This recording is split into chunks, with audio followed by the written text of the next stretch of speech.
26. I am Dr. Bram Duffee, and I'm going to be your instructor for this online course.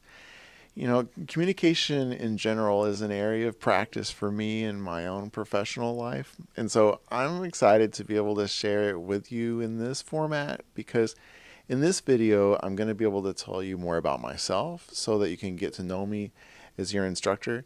And then after that, we'll be able to dive into what the syllabus looks like and some of the assignments so that you can feel prepared to dive into this class. And so one point about textbooks, just so everyone's on the same page, your textbook is an online resource. And so we're not using any of the assignments or quizzes from the textbook for our class. So we just only go to that online resource for the reading parts. The only deliverables, that the things that you turn in for class that you should think about are the things that are outlined in the syllabus. And so all of the things that you do for the class are going to be submitted through the D2L platform, not through email and not through any textbook external platform. And so the link to your online textbook should be linked shortly so that you can get that access. So to begin with, let's talk about the best way to communicate. You have my phone number in the syllabus for emergencies, but I think the best way for you to communicate with me is by using the email account that Kennesaw gives out and totally avoid the D2L platform. So the best one to use is the bduffee@kennesaw.edu email. So it's bduffee@kennesaw.edu. And that's just because it's better to use that because I do check the Kennesaw email often, but the D2L, when you send messages through the D2L, then it goes through an email system that goes to a different place. So again, like I mentioned, I just want to ask that you post all of your assignments and discussion board interactions always into the D2L system. And when it comes time for us to talk, try to do the direct email. And that way, things will be efficient and we'll be able to talk easily. So when it comes to my personal background, like I said, my name is Bram Duffee, and I'm a scholar practitioner. And I say that because I work as a professor where I do research and I teach, but I also work as a paramedic. So I teach at KSU in Georgia, but I'm an online faculty member because I live in Houston, Texas. So I teach at KSU. So that's one job, and then my other job is the full-time paramedic job in Houston. So those are the kinds of things that I do, and I want to give you an idea about my academic background also. I started out going to a junior college, and I got my paramedic certification and then also then an associate's degree. I went to Southern Illinois University at Carbondale for my bachelor's in public relations, and then I got my first master's in speech communication. And then my second master's I got at Fielding Graduate University, and I got the second master's in human and organizational systems. And so that basically is like being a consultant. And then my PhD is in human development, and I also got that at the same school. And so I wanted to share the cards out there for what I've had to go through. So I definitely understand what it's like to be where you are, and I am teaching because I want to be helpful. So not just with you, but with all kinds of things that relate to the things that we study. So my research areas, I look at paramedic stress. Like, one of the things that I am known for is researching the most stressful paramedics moments that they go through. Things like conflict and emotion, and so the other pieces that I am doing, I write. I'm just writing a book now about how first responders can best communicate with people who have psychological problems. So if you think about a police officer or a paramedic who has to respond to a suicide attempt and they're on the bridge. I mean, that's the most wild example, but even how 911 dispatchers can best, communicate. So that's part of, the interest that I have. I also have a podcast called EMS Research, where I interview researchers who do work in the area of emergency medical services. So all kinds of stuff happens on my podcast, and you can check out that by looking at professorbram.com. So it's professorbram.com. I also am a worthy YouTuber. If you'd like to check it out there, you can go to the number 4. So it's 4 EMS Research, and that's where you'll find my stuff on YouTube. I have written a few books on communication. One was a textbook about 20 years ago, but then I most recently have written a book called Hypnotic Communication in Emergency Medical Settings. And I co-authored that book with someone who is a psychologist and is a firefighter and a hypnotherapist. So we published that book together in Rutledge, and it was about teaching paramedics how to use some of the principles of hypnosis to communicate with patients.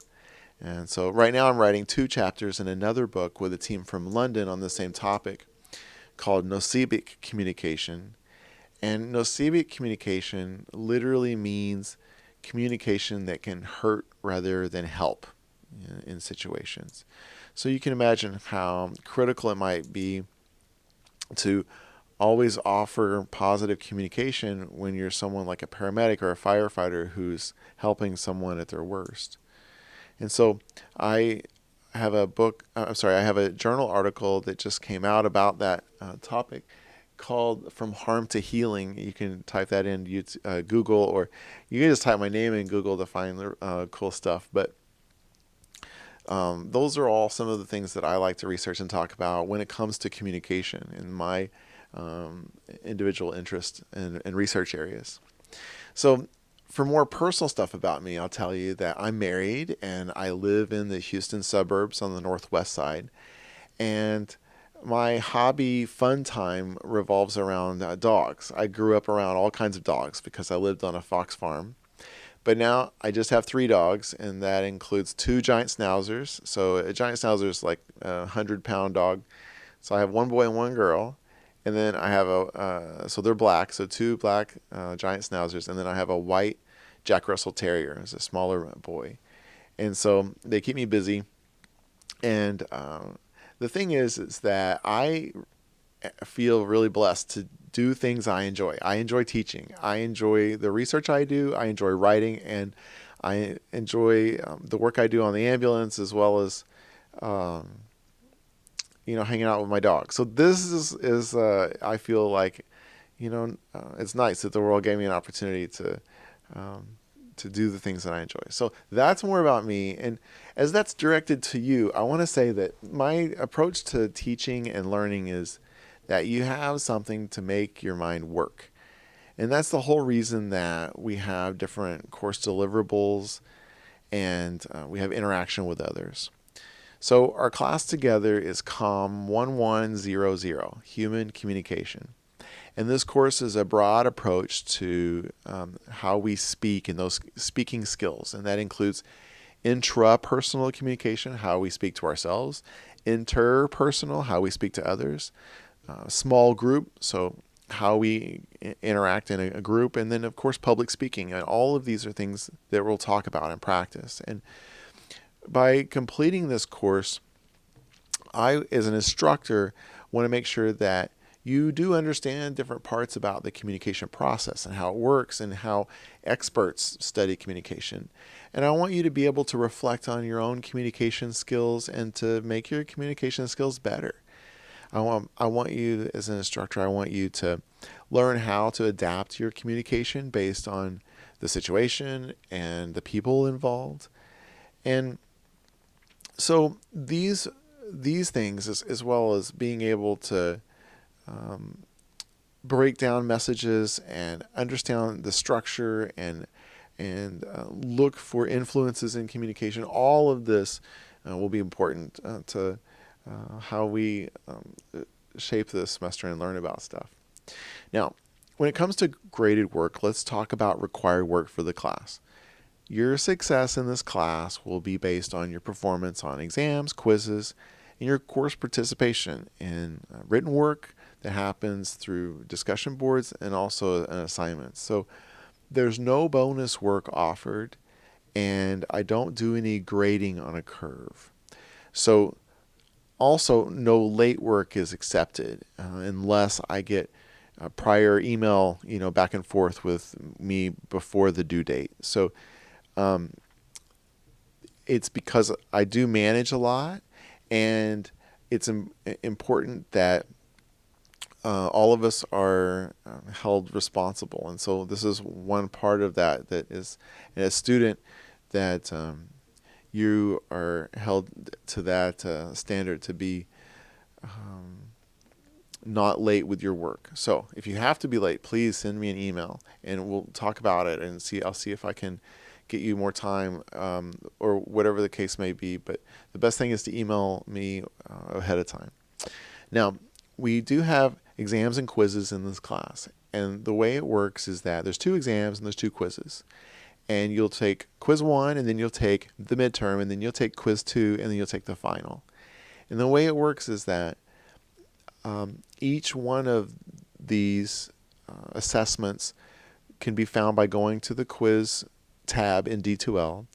And every time you get a quiz or an exam, it will be an open book exam where you will have specific chapters that will connect with that assessment. So for the first midterm, for example, the midterm is going to cover the first 7 chapters.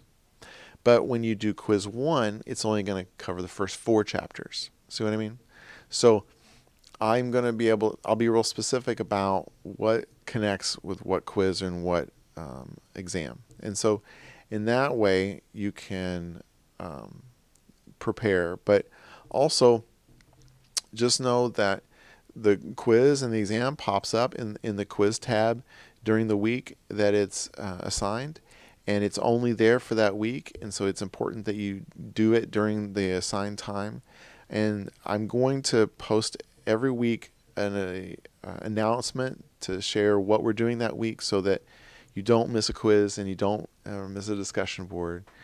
The other part of this class is that there is a course journal, right? And so what happens is that the course journal is not seen by me as your instructor until the end of the class.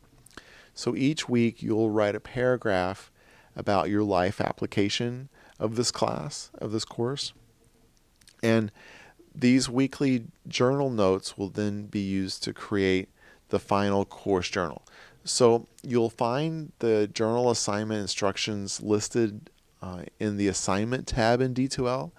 So please go there to get your weekly prompt, because those prompts will add up to your full scale journal, and that'll make it ready for you to turn in near the end of class. If you stay on track and are responsible with your journal, it's going to enhance your education experience because it means that we're focusing on the right material at the right time. It also means that you have no stress near the end of class trying to do some crazy catch up with writing 12 or 14 paragraph paper. Okay, so going to through the process with staying on track is important. There's coming up near Unit 12, which is past the midterm. I just want to share with you that there is a student presentation video that required, and most students will record that from a cell phone, but you could also use a webcam computer. And to do this, we're going to have a mock public speaking event that does not have any editing. And so it's sort of like, when you stand on stage, you don't have an opportunity to just redo something. So similar to that, and similar to how I'm talking now without any editing for this video, we'll follow that format. So if you want to, we'll talk more in detail about it later, but if you want to just get a quick peek at it, you can go to the assignments tab and see what that looks like. Now, I want to talk about participation before we get through it all, because I every semester have students who neglect the discussion board, and since I don't allow late work, it can become a real problem for your grade. And the way it works is that your weekly discussion board is worth 2 points each. And when we talk about points, that's also equates to percentage, because there's exactly 100 points for this class with everything added up. So if you start missing discussion board posts, then those 2 points add up to more points and more points. So I want to mention that this is an activity that we have to stay on top of. And so when you get a discussion board prompt each week, you go to the discussion board and you read the assignment and respond to it. Responding to that activity gives you 1 point for that discussion board post, where you respond to the prompt. Now, after you respond to the prompt, then you may have to wait a little bit for other students to make their posts, but the goal is that you make your prompt by Wednesday, and then you do another discussion board prompt before the end of the week based on your reading of other people's prompts. So you see what everybody else has to say, and at least one of those needs to be responded to. And so what you do is you get a second point by responding to someone else's discussion. And it's a goal that you have to continue the conversation, elevate the conversation being discussed. And so it's more than just saying, I agree, or that's cool, good comment. It's adding to that conversation is what's required. So that's what gets you your second point each week. So the first point is just doing your initial post. Your second post is after you read what everybody does.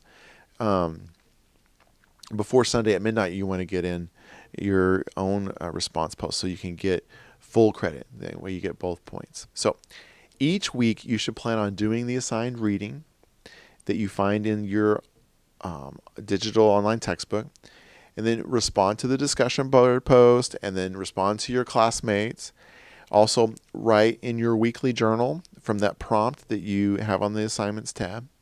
The other assignment that we have after midterm is the video assignment, and you can think about that now by, if you want to check out more about that, or if you want to see the journal, go to the assignments tab in D2L that gives all the detailed instructions. But as far as staying on track, please just be sure to watch the announcements that I post each week as a reminder for the activities that we're going to do each week. And so now let's talk a little bit about what's happening each week in our class as a breakdown. This week is the first week of class where there's no assignment due. I want to encourage you to go to the discussion board post, introduce yourself, meet your classmates, and to do that activity is a non-point assignment. So I'm not going to take off of points if you don't do it, but I'm asking you to please do it. And so meet your fellow classmates by participating in that post. It also helps make sure you can post and everything works for the class, and it gives you time this week to figure out what's going on with the online textbook and print out your syllabus and just be comfortable with everything. And so that's the goal for this week. But next week is Unit 1. And so Unit 1, we will start the process of reading, doing discussion board posts, and going through the course. And so the first thing that we'll talk about in Unit 1 is about individual and society. And so communication shapes the way that we as people interact with society, because it influences relationships and our own personal identities and the identities of others and how we understand all of those things. So we're going to examine some of that by looking at models. And some of the models, like the linear model and the transactional model, these models just help us understand the framework so that later on when we talk about more complicated things, we can attach labels to those concepts and help them more easily be able to discuss them in class. And then, so that's Unit 1 during week 2, right? So then we have Unit 2 in week 3. So for Unit 2, it's called Identities in Communication. And in that unit, we'll talk about how your identity is something that deeply impacts how we communicate, and it shapes perceptions and biases, and how we have interactions with other people in diverse environments and contexts. So that's Unit 2. Unit 3, we'll talk about perception. And perception is something important to talk about because it's something that governs how we interpret messages and how we connect with others. And a lot of times, things like cultural influences and power dynamics and money are all things that play roles in perception. So that's what we're hitting in Unit 3. Unit 4, we talk about verbal communication. And we think that, oh, well, we just talk all the time. But verbal communication is about the meaning that happens behind words and connecting with others to share ideas. And so we'll be able to dig into some of those characteristics in Unit 4.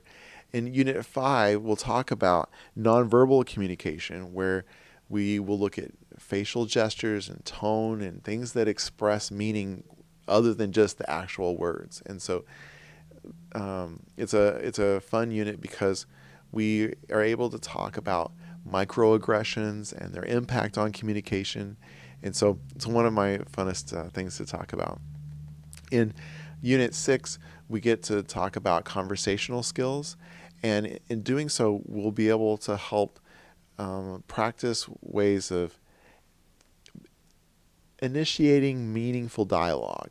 We're talking about how we can apologize to someone if we need to, or be able to identify someone else's manipulative tactics. And so conversational skills is obviously an important thing to focus on.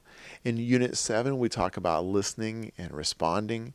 And this whole listening thing is an active process. And that's why we'll be spending so much time with it, because there's a whole active process to look at together. In Unit 8, we talk about intercultural communication, where we'll be looking at hostilities and complexities and some of the demographic shifts and migration patterns and hostility towards minority groups. And so some of those different perspectives happen in Unit 8. In Unit 9, we'll talk about communication in relationships. You know, relationships do evolve through communication, and that communication is all wrapped up into shared experiences and trust and emotional expression. So because of that, we're going to study some theories of relationship development and even talk about topics like gaslighting and things that are important, like that happen in relationships. In Unit 10, we'll talk about small group communication, and that's fun because it helps us think more about decision making in teams and conflict resolution, even leadership. In Unit 11, we talk about organizational communication, which is about how organizational messages flow between teams and how all of these things can shape workplace dynamics and culture. So we'll be able to think more about things like work-life balance and how poisonous someone can be to an organization. Because some people are wonderful to the mission, and other folks we find out are not always so wonderful to the mission. In Unit 12, we talk about public communication, and that involves sharing messages with broader audiences. And so during that time, we'll talk about persuasion and talk about ethics and how to inspire people and inform people without facing the issues that can occur with not being responsible, by being serious with the power that comes with that microphone, so to speak. In Unit 14 is the unit where we'll talk about interactive media. And interactive media allows users to connect with ideas and share and enter digital spaces. So even AI is part of the discussion there. So all of these different topics will be explored in detail one at a time. And I want you to feel like that you're writing a book, you're putting together a journal as we go through this program together, because at the end you will have a shared experience, memory there to use. And so I want to tell you that I'm happy to be here. I'm happy to be your instructor. If you need anything, send me an email. This first week, don't worry about too much. Just make sure you can click on everything and work everything. And here's to a good semester. Thanks for being here.